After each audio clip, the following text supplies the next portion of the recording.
রেমালের প্রভাব উত্তরে ভারী বৃষ্টির সঙ্গে ঝোড়ো হাওয়া, বিদ্যুৎহীন গোটা গ্রাম।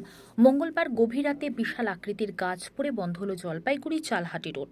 বিদ্যুৎহীন অবস্থায় রয়েছে গোটা এলাকা। পরিস্থিতি সামলাতে খড়িয়া অঞ্চলের প্রধান ও উপপ্রধান গতকাল রাতে ঝড়ে বন্ধ হল জলপাইগুড়ি চালহাটি রোড। ঘটনাটি ঘটেছে মঙ্গলবার রাতে।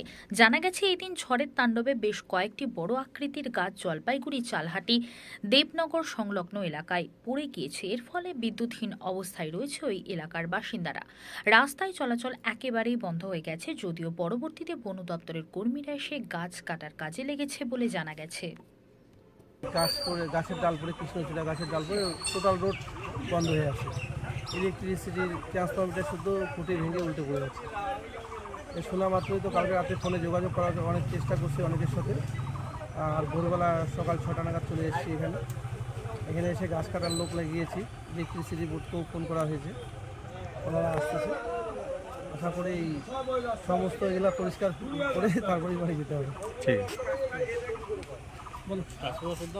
হ্যাঁ, রাস্তা আছে, 5টা রাস্তা, তো রাস্তাটা চালু করো। এখানে তো যাইতে টাইম লাগবে।